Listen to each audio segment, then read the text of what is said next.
Today I'm exposing the top 5 acne bestsellers that actually worsen acne.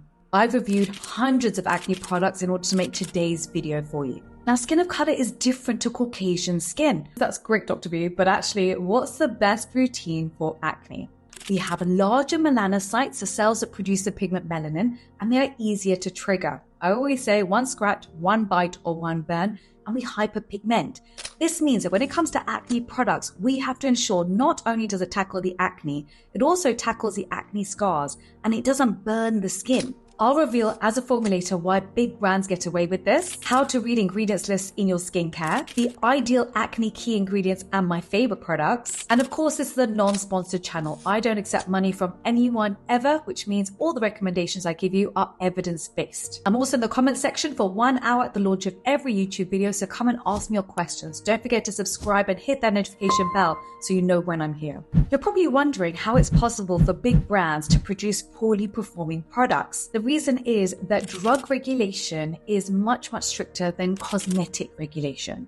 So a brand, for example, can create a retinol cream with 0.00001% retinol, i.e. not in the therapeutic index, and then sell it as an anti-aging cream with its star hero ingredient being retinol. And to make matters worse, the bigger the brand, the more money they pump into advertising, the more expensive the product. They can literally slap on any price tag. First mistake we need to avoid are acne triggers. These are ingredients in acne products that sometimes clog the pores or worsen acne. The first ingredient I want you to avoid is denatured alcohol. It's a marketing trick. The reason they put it into an acne product is because it evaporates quickly.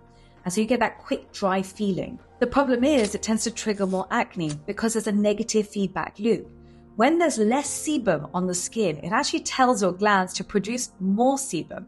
Now, there are 5 shocking bestsellers with denatured alcohol in them that I need you to avoid. Neutrogena Oil-Free Acne Wash, Clinique Acne Solutions Clearing Gel, Murad Clarifying Cleanser. I generally don't like the whole Murad brand. I've done a whole video on that. Mario Badescu Drying Lotion is a disaster. And number 5 is Proactive Solution. The next ingredient you must avoid is fragrance. Fragrance leads to contact dermatitis in 3 to 4% of the population anyway. But when you already have inflamed skin from acne, the last thing you want to do is put on an irritant. From the above list, the ones that contain fragrance are the Neutrogena Oil-Free Cleanser and the Mario Badescu. In addition, there are 3 others I want you to avoid. The Bior Charcoal Acne Cleanser, the Clean and Clear Acne Control Cleanser, and of course the biggest culprit is your St. Ives Apricot Scrub.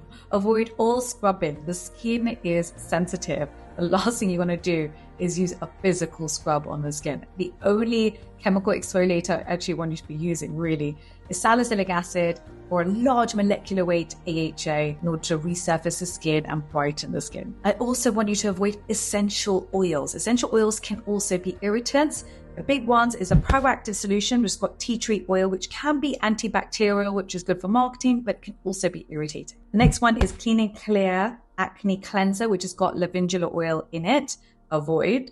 And the last one is Burt's Bees Natural Acne Solutions, which also contains tea tree oil. I know there's a lot around tea tree oil and acne because of some of the antibacterial properties, but honestly, there are better antibacterials out there that don't irritate the skin, i.e. benzoyl peroxide. So the next question is, that's great, Dr. B, but actually, what's the best routine for acne? This is what I would recommend for you.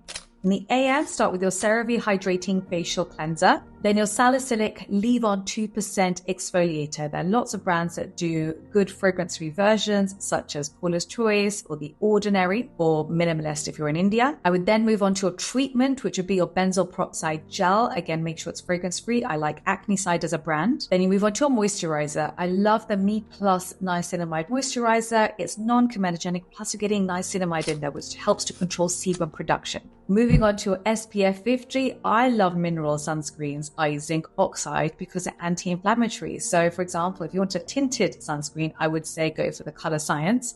If you want a colorless one, then you can use our Inzincable. And if you'd like to have a matte finish, I would top it off with a translucent powder, especially on the T-zone. The evening routine is even more simple. You go in with your cleanser. So you've got your CeraVe cleanser, followed by your salicylic acid, and then your moisturizer. You've got gel moisturizers from The Ordinary, but also from Face Theory, there's Super Gel. Now, if you're getting acne plus dark marks, then you need tyrosinase inhibitors. So the safe tyrosinase inhibitors to use during the morning would be vitamin C, green tea extract, azelaic acid, and ideally you would want these all in a gel format. This didn't exist, and so I made it for you.